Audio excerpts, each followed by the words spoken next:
Morning, everybody. It's 8:30, so we'll start the read cohort. I'll just say it again. There is a link to how you can get yourself on the email list. It is up in the chat, and then so is the Google Drive. It's in the chat. So take a look at those if you need that. And then we've got Martin Hutten here to talk to us again. He's going to talk to us about pre-planning, getting ready for the fire season. What can you do this winter? Ready, Martin? Yep, I'm ready. And this presentation may also be supported by Lynn Gossaway because it's snowing here and my internet could go out. So let's see if we can screen share.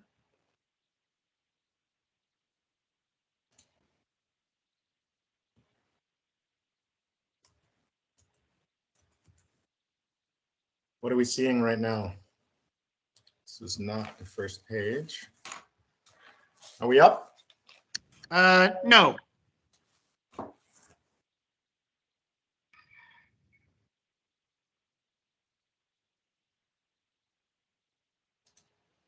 It's either very slow or it's not coming up.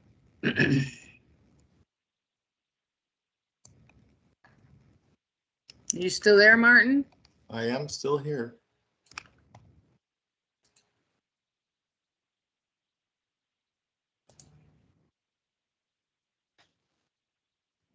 Want me to bring mine up?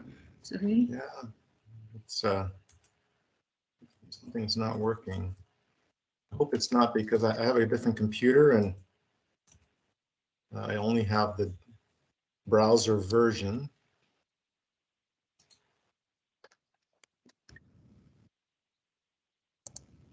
Oh, let me bring this. I think I'm here now.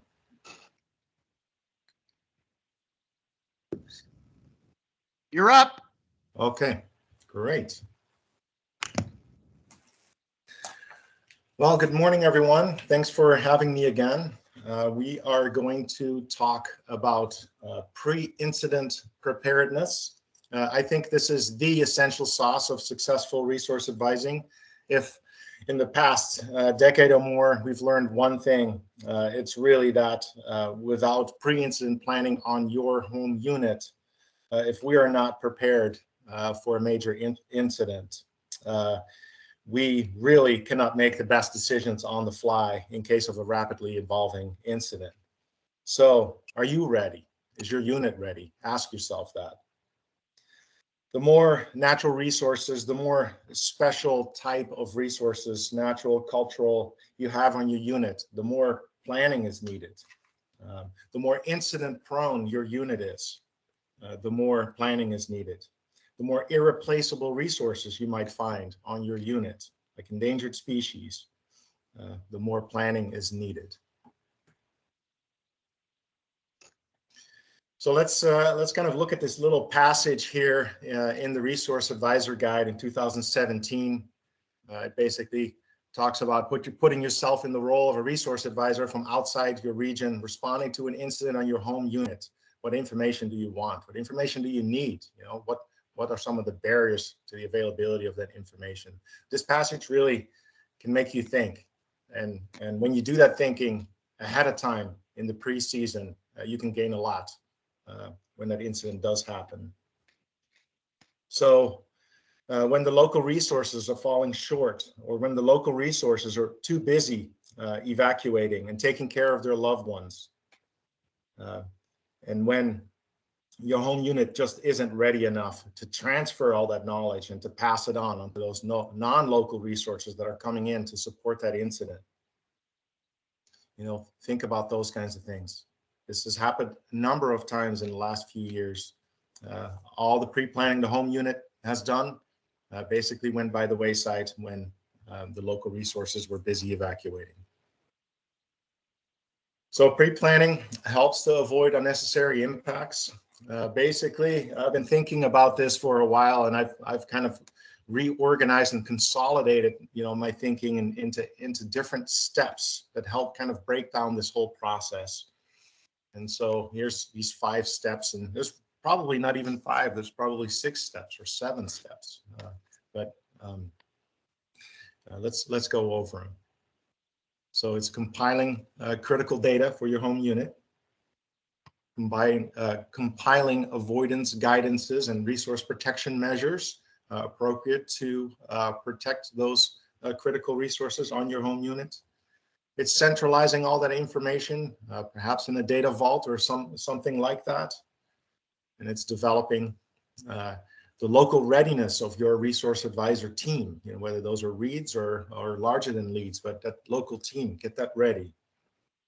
And then beyond that, developing local and regional networks. It's become pretty clear that we need more than that. A lot of us have this already, but it's still not enough. So we need something more, and maybe it's funding, maybe it's leadership support, but there's probably a 6. And that's another great thing to talk about that today, is to start thinking about what things we need, what ingredients we need to conduct successful pre-planning. Okay, so let's talk about compiling those critical resource data on your unit.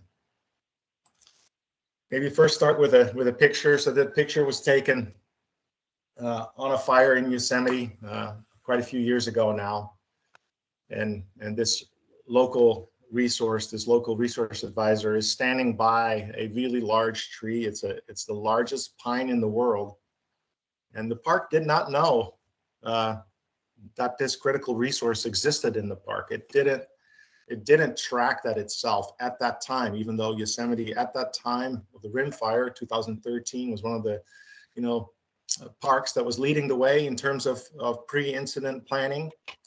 This was off their radar. Here's another one, and another one. This is the largest red fir in the world. So the point I'd like to make here is who really decides, what is critical. If we think about that individually, we resource advisors, we're typically ologists of some sort, and that gives us a certain focus, and that focus is really good. We're really good at thinking about our resource. But when it comes to compiling critical data for your entire unit, you need to work and consult an entire team. So here's some of those things that you can think about. Of course, rare sensitive resources, enabling legislation resources. Another critical data set is, of course, contact lists, of local entomologists that might know where that endemic population is of a certain insect that might only occur on your unit. Of course, tribes and practitioners may have information that you as local unit would not have necessarily. Another critical data point is, of course, where we might have locations of very problematic exotic species and pathogens that we should not spread during an incident.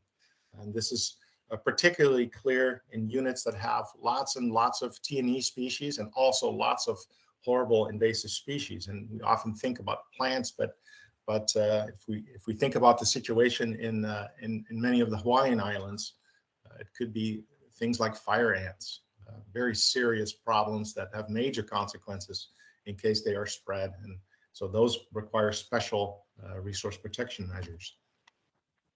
Also think about potential environmental threats to firefighters that are not familiar with your unit. There's many of those, and we can give some examples later. Also a location of previously used containment lines. They could be used again successfully with less impacts. Might be important to track that at your unit level. Could also pre-identify suitable local staging areas. For instance, locations that are unusual and large. We may not have many of those where we might locate a large fire camp. We're finding over and over again that some of those locations are actually quite inappropriate when it comes to invasive species presence. So we tend to use places that are heavily impacted, and that makes sense. We don't want them in undisturbed places either, but we also don't want them in places that have many established, well-established and infestations of high priority invasive species. Critical data could be basically an inventory of where your commercial weed wash stations are at near your unit. You might want to use them later. Might also be information on herbicide use. And I can kind of get into that a little bit more, takes a little bit more time to explain why that comes up. We may compile critical data on special suppression repair standards, seed mixes, and we could pre-position data on briefing points. So these are some things to think about. But there may be other things as well. And because this presentation is built to be a little bit more interactive, and it's probably too cumbersome in this venue, but if you have questions about this or observations of things that might be missing, please share them in the chat. I'm not really monitoring that right now, but somebody can, and I'll definitely go through it later and capture some of those thoughts that you might have. Yeah, there's some difficult realities and choices that we're making as well in terms of prioritizing local resources of concern. Just making a list, of course, is really not enough. You need to prioritize them.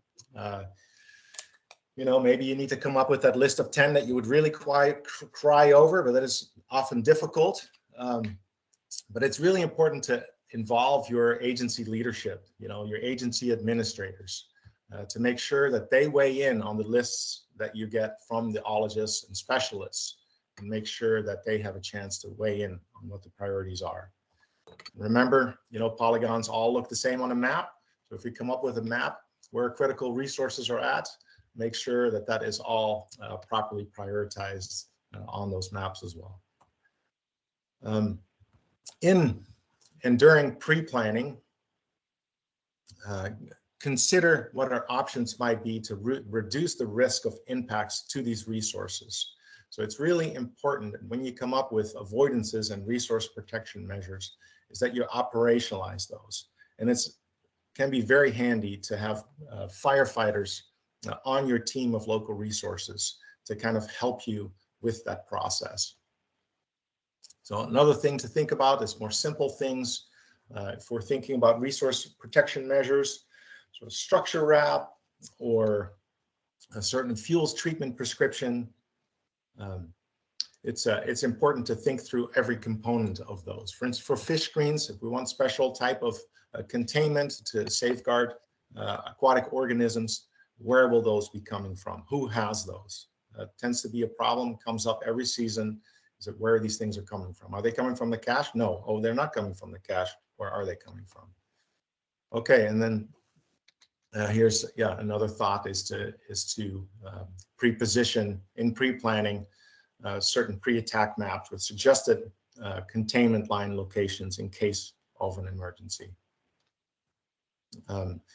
Another thing that I see over and over again that is becoming more and more important, especially in the landscapes that repeatedly burn, is that we're seeing lots of impacts, and especially to ridge tops. It's becoming more and more important to recognize that there's undersurveyed areas that need attention, and that is something that we can kind of prioritize during a pre-planning process as well. Another thing to pre-plan is how to handle information security of sensitive resource data. We are, of course, bound by law to safeguard certain information. We cannot just share that, but sometimes not sharing anything can lead to undesirable situations, and you can think through that on your local unit and kind of come up with a system and trigger points for when you would share what and how you would share that and with whom you would share that when this trigger point is reached. Conversely, I guess, so that is the home unit deciding what gets shared, but we also have stakeholders that have information that may not want to share that sensitive resource data with us. Sometimes that makes a lot of sense, especially when it comes to Native American tribes that have homeland information that they do not wish to share. But if they are involved in our process of identifying critical information, they learn how we work with firefighting resources on incidents as resource advisors, and they may set trigger points for themselves of in what situation, under what conditions they may want to share information with us. So keep that in the forefront of your mind as well. And then plan for the potential of catastrophic loss. So here's a photograph of some archaeologists in emergency mode cataloging information that is on this historic stump in Yosemite. And of course, you might identify that if you're in a fire-prone landscape, that this work might have to be prioritized if a complete catastrophic loss of that resource is probable. So here's some examples of pre-incident planning. Basically, a unit has decided that desert tortoises are critical resources that easily could be impacted in case of an emergency, and it's pre-positioned, a really nice flyer with critical information at the ready in their resource packet to be disseminated in case of an emergency. Really great example. We talked about firefighter safety, so it could be poison oak.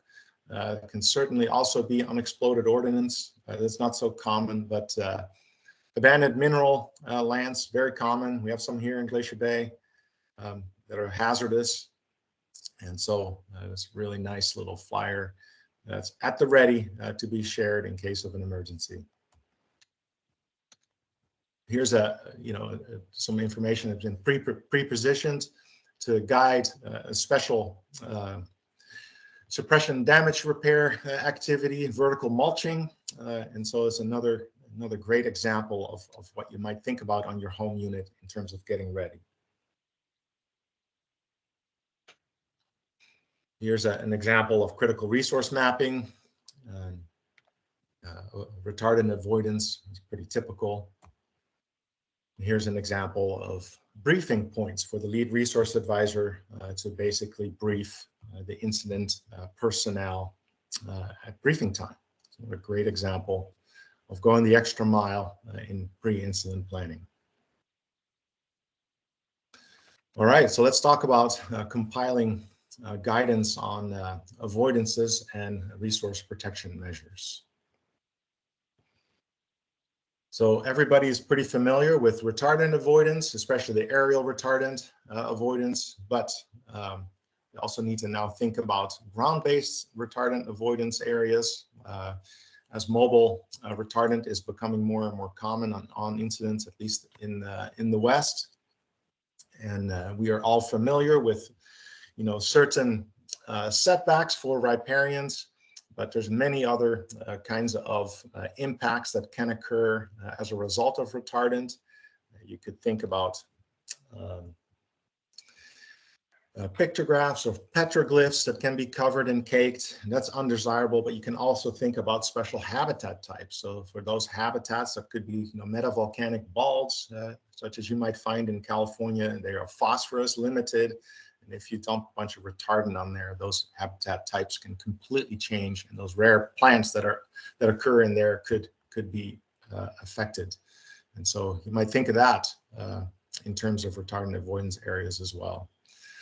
There's a lot about invasive species avoidance that we've already talked about, and there's more to say about them. Lynn probably has shared some stories about sudden oak death and other kinds of biosecurity protocols that can be implemented or need to be implemented when incidents are at the periphery or working inside areas where we might have Phytophthora species or other pathogenic organisms.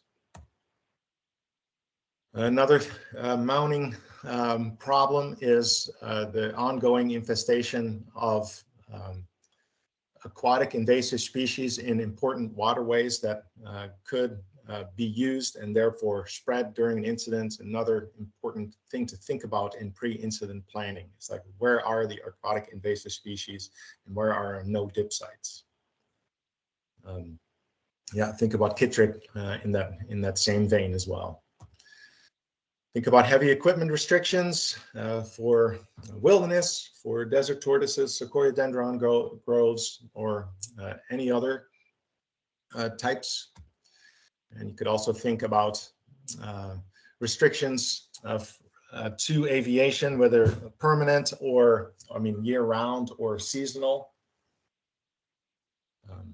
And think about languages to help us figure out whether or not or where incident management team need to inspect equipment prior to entry to either a special area or the fire. And sometimes we can use local commercial weed wash stations to accomplish the same thing. We can also think about, we referenced earlier, important areas for tribal practitioners, and sometimes mitigation measures can include the use of practitioners or calls escorts before we engage in certain activities in certain locations. And then there's WFDS decisions. I'll talk about that a little bit more later, but WFDS is pretty key in this whole pre-planning process as well. All right, so in terms of avoidance language, it needs to be very clear where and when those avoidance recommendations apply. Like I mentioned earlier, some don't necessarily have to apply year-round. It could just be seasonal. When we come up with avoidance languages, it's pretty important to document the underlying laws and policies and other factors for as much as possible that helps us convey the importance of those avoidance languages and resource protection measures to the incident management staff. And as a team, as a READ team, a local team, we can really think about what might be the best way to communicate some of these resource protection measures and these avoidance areas or measures rapidly and effectively. So that those could be in the form of a one-page brief that's all ready for a lead resource advisor to bring to the incident management team. And definitely also consider, it's easy for us to say,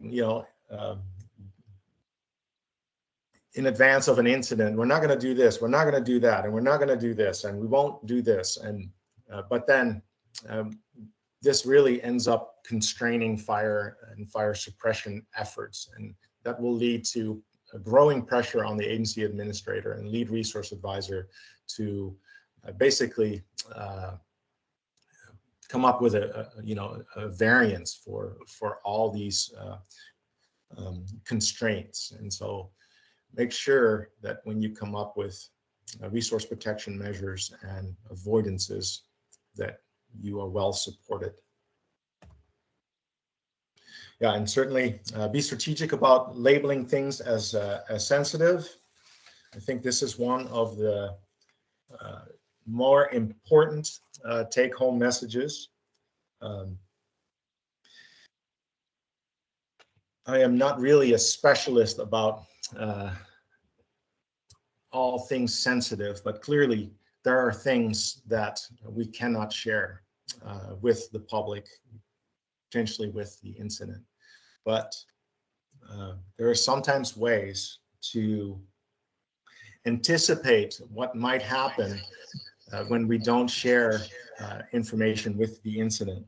And that can lead to lots and lots of consequences on the line. And so if we can come up with a system that works for the local unit, that allows us to stratify sensitive resources, or allows us to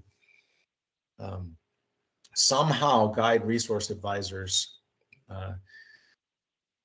in figuring out what is really essential and what is perhaps more on the periphery of that can be really helpful. So it's important to work on that in your team and to come up with trigger points. If things get to this level, we may want to do this, to be more strategic about sensitive resources. All right, so I have one example on basically documenting, why it is that certain resource protection measures should be in place. So here's just an example for invasive species. It references an executive order that is basically guiding the response of the government to the threat of invasive species. So this could be an example of what you would use to justify a certain resource protection measure for invasive species management on an incident in an emergency environment. So there's also WFDS. So there's a lot of WFDS is basically that wildland fire decision system, that allows us to document decisions that we're making in advance and during an incident. It's a really fantastic planning tool, and it can be used before the incident, before an incident, and during an incident. And for a presentation last year or the year before at the California Invasive Plant Council, I kind of took it upon myself to look at basically all federal units in all of California, just to see what kind of pre-incident decisions were documented on invasive species management in an emergency environment. And I basically found that there's almost nothing pre-positioned in WFDS on this topic. Notable exception was the North Zone BLM. They had some detailed information in there, but almost all of us, almost all federal agencies were actually pretty. It was actually pretty disappointing in terms of what was in there at that time. Certainly, the Stanislaus and some other units have great information in there on spotted owls and protected activity centers. It's worth taking a look to see what they have done, what information and what decisions they have pre-positioned. But on many topics, we can do a lot better. And come to think of WFDS as an important component of pre-incident planning, be a great tool, especially now with accelerating retirements in the agency throughout, but especially at the top. There's a lot of information that kind of turns over quick, and I think documenting it in WFDS is worthwhile. So I hope that makes sense, and we can talk about that maybe later too. So pretty basic. The next step is, of course, making sure that that your decisions and your critical resources are that information is kind of deposited somewhere. So once we've done that identification process, once we've determined priorities, once we've figured out resource protection measures and avoidances, and now what? So now we need to keep it safe. We need to keep it current, keep it accessible in time of emergency. So here's something we kind of just blast through this here. Kind of important to have hard copy maps. And a few other things I'll highlight here is that some units go so far as basically pre-positioning computers in their kits. And of course, that becomes more and more difficult for us on the federal side. Our computers need to be on the network very regularly, otherwise they will not work. They need to be encrypted. You need to access them with identification cards that have to be current by themselves. And so this is becoming really hard and difficult to figure out a way to pre-position computing equipment. Of course, you can always refer to printed maps, but it can be difficult to disseminate many of them, but it can be our only way to get information out immediately and directly. There's lots of things that we can think about as needing to be in that centralized data vault, that resource advisor kit. I'll kind of flash through that a little bit and talked about that emergency contact lists already, emergency contact plans, contact lists, a whole bunch of other things.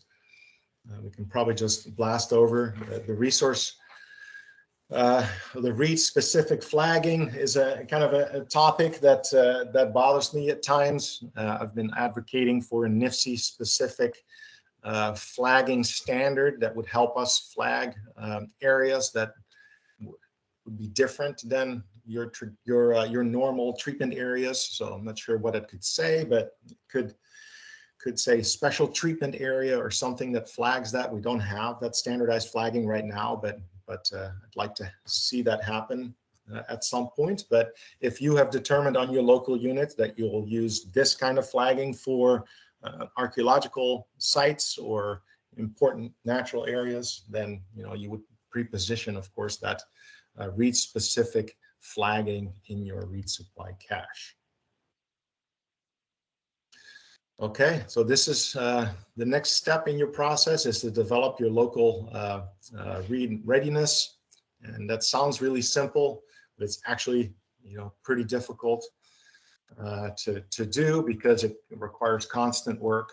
So you need to form a local resource advisor group at your unit, ideally.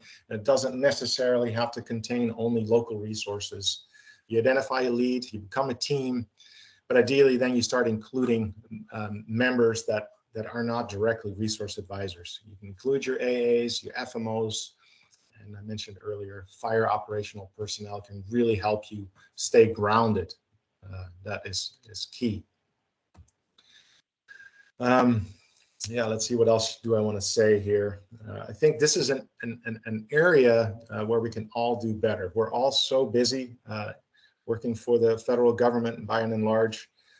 We have forest level or unit level priorities that we're working on. It's sometimes difficult to find that time to do that pre-incident planning, and that can bite us at times. And this is something I think we need to work on in our organizational structures. We need to make sure that we get that support from our leadership to work on pre-incident readiness and to not just to get our information ready, but also to get support for training and deployments and all of that. And I think if we do that together, we can do a lot better, or even better, in the future. Resource advising is challenging, it is stressful, and so it really requires working together and to take that together. Here's an example of how one unit basically maintains local availability. And again, if you have non-local resources, there's no problem working that into a list like this. Some units, basically maintain somebody at the ready, at all times. And units like Glacier Bay, where we really don't have very many incidents here, so that is really not done or needed. Yeah, just to emphasize again, who's on your team, think beyond the resource advisor, think beyond the archaeologists, think about including firefighters, think about including local tribes, think about including your FMO, think about including your agency administrator, representative, your resource division chief, and so on. Here's some examples of how far some units have gotten. The Grand Canyon and Joshua Tree have come up with some amazing pocket guides for resource advisors. It really is helpful and awesome. And I think that is great when you get to that. And then beyond that, developing regional networks, beyond your local unit is really important. Fires aren't constrained at your boundary. They run more multi-jurisdictionally, more and more. So that means that cross-pollination with the other teams around you, with the other fire fighting units, is really helpful. Meeting with stakeholders, making sure they understand what resource advisors do. There is lots and lots of people out there outside of our community that have no idea what we do and the great system that we have to keep resources safe. And I think this is really key to introduce into our stakeholder meetings. I think that can also lead to a great advancement. Yeah, and it's of course particularly important for really small units that basically always will have multi-jurisdictional incidents. Yeah, and just a heads up, and we probably talked about that before, but advising across jurisdictional boundaries can be really tricky, and so it's a really great thing to be talking about ahead of time before the incidents. All right, here's a couple of examples of increasing involvement with tribal partners.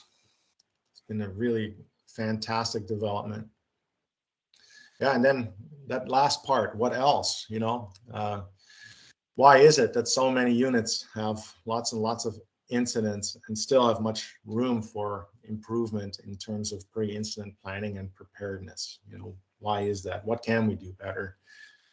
You know, I think, you know, some units have resource advisor groups that are really well organized, and all they really need is empowerment and maybe some funding, you know, to get things ready. But I think it'd be really great to think about that. So why is it that some of us stop, you know, or stop and perhaps fall short in pre-incident planning? What can we do as a group, as a cohort, to help other groups, to help local groups be more ready in the future? I think it's something that is worth it to think about.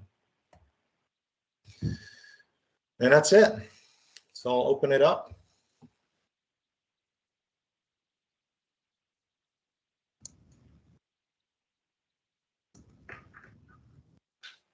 Great.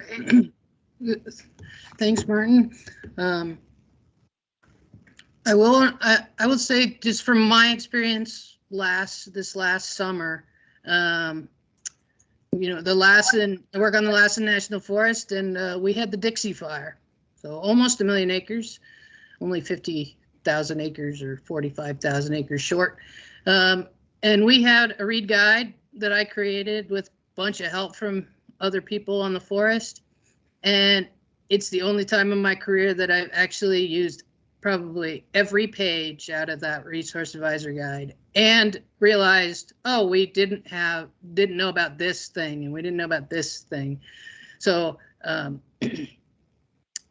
it became very important. I know for myself, when I get to a fire, I tend to take that, if there is a pre-planning document, if there's a read guide, I'll shorten it and make it specific for the incident. But the Dixie Fire is the only one where I actually just handed it to people. I just said, here, all these resources are at risk.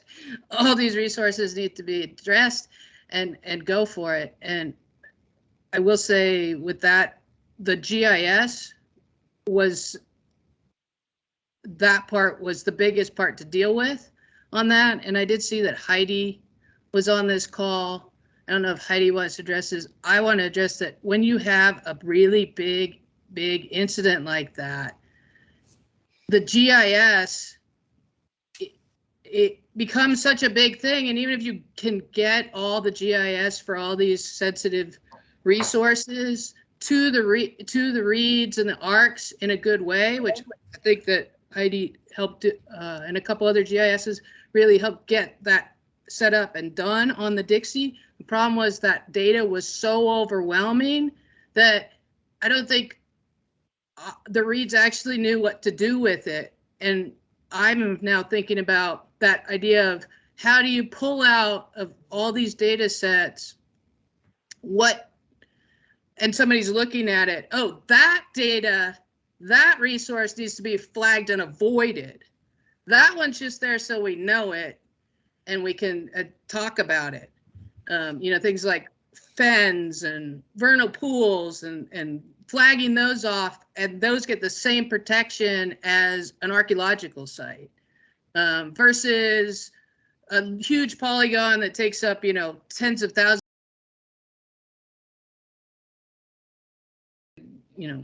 goshawk or something, where you're not flagging and avoiding the whole habitat. So pulling those out and figuring out how to deal with those on such a large incident, I think is the next step, at least in my development of how to deal with pre-planning. Yeah, making that information actionable. Yep.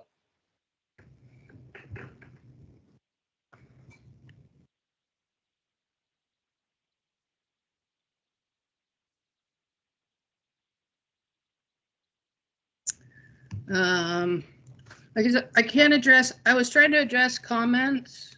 Did somebody throw up a hand or make another comment? You can always turn your mic on and start talking. Turn your camera on too. Ask Hi. questions. Melissa, you got a question? Yeah, if you could, Martin, just elaborate a little bit more. I was super excited to see the tribal piece and for you to talk about our tribal partners. Could you just share a little bit about the different ways that we can engage and partner with tribes as a REID? Yeah, I'll give you an example and maybe we can go from there. So I think all of us, in Glacier Bay here specifically, the tribe lives in a place that is now separate from the park, but it's all homeland. And there's so many things that we Park Service people, unit managers don't know about that the tribal partners know about. And the tribe doesn't necessarily want to share that with us because of all this history. But in many places elsewhere, in fire country, we have seen that some tribes have come forward, during an incident and said, help us protect this, help us protect that, help us to keep people out of this area. It doesn't matter if it burns, let it burn. We don't want people in there. And I think that conversation needs to take place of maybe not what is where, but what the tribe wishes the agency would do in event of an emergency. Sometimes it's really easy. Sometimes it's really impossible, but I think it's important to have that dialogue take place, and especially in that pre-incident planning environment. If your tribal partners are aware of what we do, what we can do, if the conditions are right, when we have the right information, some of them know that, especially the ones that, are active in this field and leading the field. But farther north, that is not the case. And with big fire moving farther north, we're pulling more and more units into a condition they have never seen before. And so I think that's why it's so important to start working with our tribal partners so that they understand this is what we can do when we have the right information at the right time. And it's up to them at that point to share some of the really critical information that they have that we don't know about. And anyway, so I think that's one lesson that I have learned. So I think the more we engage with them, not in that emergency, of course, during the emergency environment as well, but especially ahead of time, the better it can be. I really appreciate that. Thank you. You're welcome. There's a bunch of questions sort of about WFDS and NIFC data and stuff. And then, so I'm going to address that overall. And then there's a specific question for you, Martin, that I'll address to you. For people who don't know what WFDS, Wildland Fire Decision Support System, a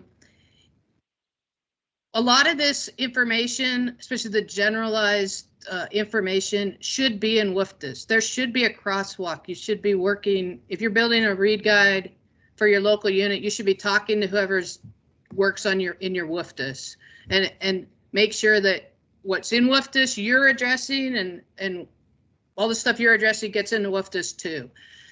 They walk hand in hand, but they have different end goals and different who accesses them. WFDS, anybody in the public actually can get a WFDS account and looked in the WFDS data. So there, it's a public system. So sensitive data should not be going in there, especially not like point specific sensitive data. So archaeological data does not go in WFDS. T&E species stuff that's sensitive should not be going in WFDS. And then WFDS currently, how WFDS works is the GIS isn't easy to export and does not get used by the IMTs, by the incident management teams. The GIS data that the incident management teams are using that's local unit information is coming to them on an external hard drive that is handed to them at briefing, at their incoming briefing. So they are not pulling that data from WFDS.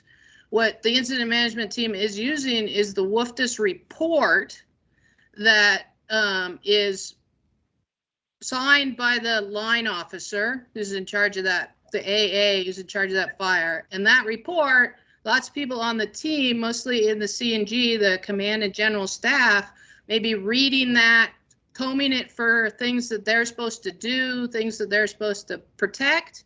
But that WFDS data usually hardly ever makes it down to the ground, to the firefighters and the divisions working on the ground. So if you put something in WFDS, don't expect a firefighter to know about it. And that's where the read guide comes in, of the read guides for the resource advisors who are talking to the people on the ground, and to develop those maps of that sensitive data and be used. The new WFDS is moving towards the AGOL stuff, the online stuff, and will be much more GIS data heavy, and will be searched through geographic processes rather than word processes the way the old WFDS is. So that's changing, but that also means that that data will be very public and very open for anybody to look at. And for people like me, who's an archaeologist, that's worrisome. And I don't want, and my laws, my internal policies for my agency say, no, don't put your archaeological data in locations that the public can get it. So, so that's why you have these read guides and local stuff and all this data collected so that you can hand it off to teams as needed in a sensitive way to protect the data while protecting the resource. In addition, anybody who's ever been into a GIS shop in a big incident, they're overwhelmed with data. That hard drive they've gotten, all the NIFC data on the web, all the other data that's out there, there is so much data that they don't use it all. They can't go in and look at it all and figure out themselves what's needed to be used, what isn't needed to be used, how to use it. So the reads have to come in and talk to them and talk to situations and plans and operations about how here, we need you to use this specifically, and this is how it needs to be used. This is how it needs to be labeled. This is why, and have the buy-in of the team of how it's being used and what's being protected. So that's where us as reads having all that data help, and we can explain it so it gets used properly and processed through that. Now, to go back to Martin and that specific question, the question is like, how did you use WFDS? How did you go in and pull that stuff and see what other units were using and how you did your little study on what was happening in WFDS? Well, you just said it, Lynn. It's public, so you can just go in and you can just look around and you can word search. There you go. But it's useful to do that. So if your local unit, your read group hasn't done much with WFDS yet, that's not necessarily bad. There's lots of units that have a very functional local read response, and everything goes a-okay as long as the local reads are available to respond. It doesn't necessarily all have to get documented that we're going to do this that way. There's plenty of examples of that. But if you want, it's not bad though to document it. I think it's much better to just document everything in there to work with your FMO, with your AA, with your whole local group, and to get these important decisions that we're making as a group, document those in WFDS. Make sure everybody's on the same page. We're all working together. And if you want to get an idea of what other units have done, go look around in WFDS and go see what Lynn has put in there. You can go see what the Stanislaus has put in there for spotted owls and protected activity centers. I mean, it can guide you. It can show you, what you could do. You could look at the North Zone BLM in California to see what they did for invasive plant species. And you could see that, other parks, they may have great protocols, but they just didn't document it in WFDS. And anyway, but it's just, yeah, it's eye-opening for sure to see what you could do. It's like Heidi's got a question. Hey, Martin, Lynn, thanks you guys. So important. Everything you said, Martin, I was just like sitting here nodding, yes. But I just wanted to let folks know about the GIS piece. Like, we put some stuff in, there's a lot of chat about GIS. It's what I'd really like for this group to, if there's some folks who are really interested in this, and Jennifer had a great comment, Lynn was getting close to it too, with like, yeah, we have ARC data, yeah, we have, T&E species data, whatever, we have all this stuff, but if you're not an archaeologist and you have an ARC site, well, does that mean that it shouldn't burn, or does that mean we shouldn't doze it, right? Like, it's not like the prescription for what that resource needs isn't built into the data. And I think that would be really, really helpful for us to try to start designing data sets that actually, it's not really about what's there, it's about what shouldn't happen there. That's what I'd like to see happen from this group. And if there are folks who are interested in participating in these discussions, I'd be happy to stand up a work group where we can start to address these. I'm the National Park Service rep on the Geospatial Subcommittee for NWCG, so I have some access to folks who make these decisions, and I understand what's happening on the GIS side. So WFDS obviously isn't going to be a solution for us in the near term because of the openness of it. So we need to look at some other solutions. And some of the stuff we did on the Dixie this year is getting close to solving these problems, but we're not all the way there. So I just say, I'm going to put my email in the chat. If you guys have interest in participating in this discussion and you'd like to stand up a work group where we can start dealing with some of these things, I'm 100% with you on that. That's all I got. And thanks again, Martin and Lynn. Thank you, Heidi. Appreciate that.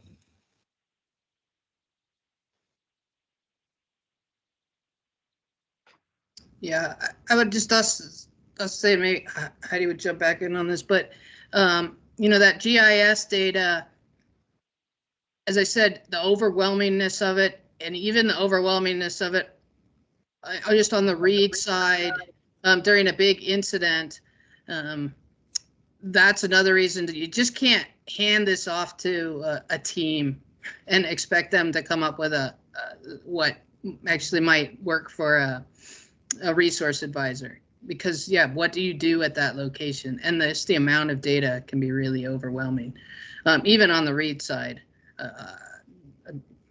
it was quite overwhelming for a 1 million acre fire, and you're looking out even further than the 1 million acres of the footprint of the fire for all the resource impacts from suppression, and across 4 or 5 jurisdictions who all use different GIS databases and different locations and different things. So, like in the chat, there was a bunch of stuff about SDE and the Parks and the Forest Service's way of doing it. But then when you come into a fire that goes, like the Dixie went into lava beds, or Lassen Volcanic National Park, and BLM, and 2 forests, and private land, and bringing all those data sets that have different schemas, different background stuff, and making them into one coherent thing for the reads is hard enough. Now try giving that to a team that's already overwhelmed.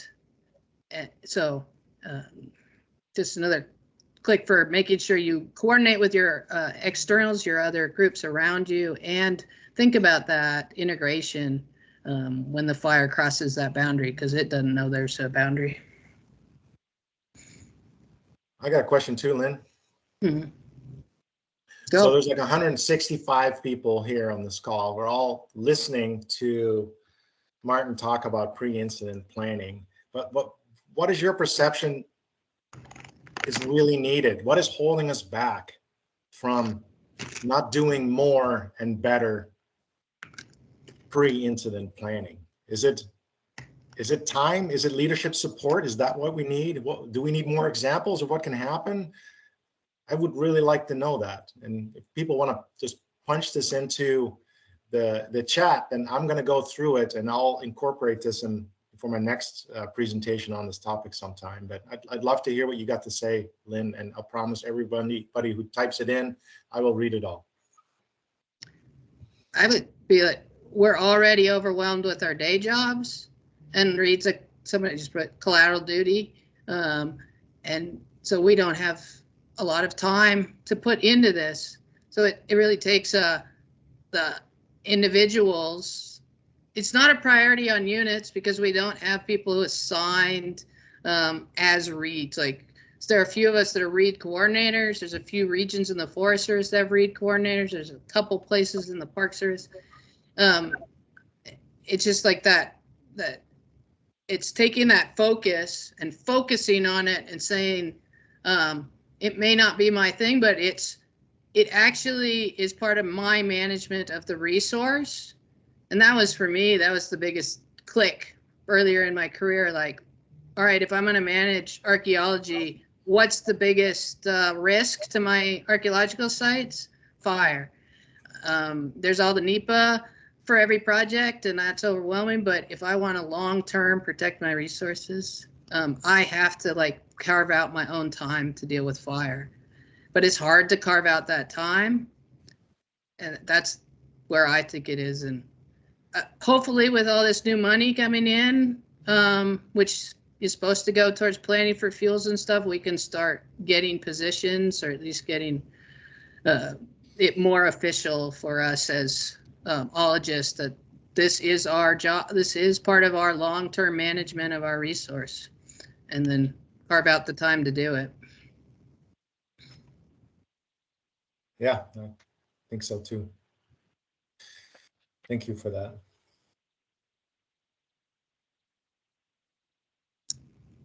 Uh, 1 minute left. All right. I think we are done for the day. Great comments. Thank you very much, Martin, for talking to us again. What are we talking about next month? I've now forgotten what we're talking about next month.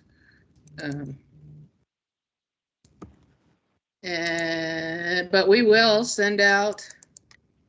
Melissa, do you remember? I was checking our notes. March.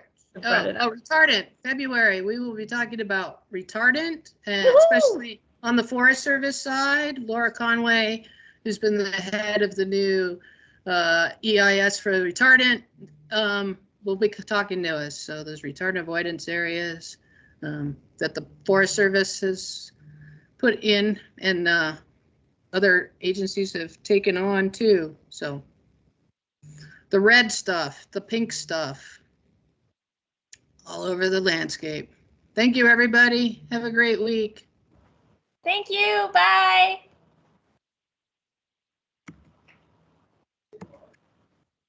Thanks. Bye.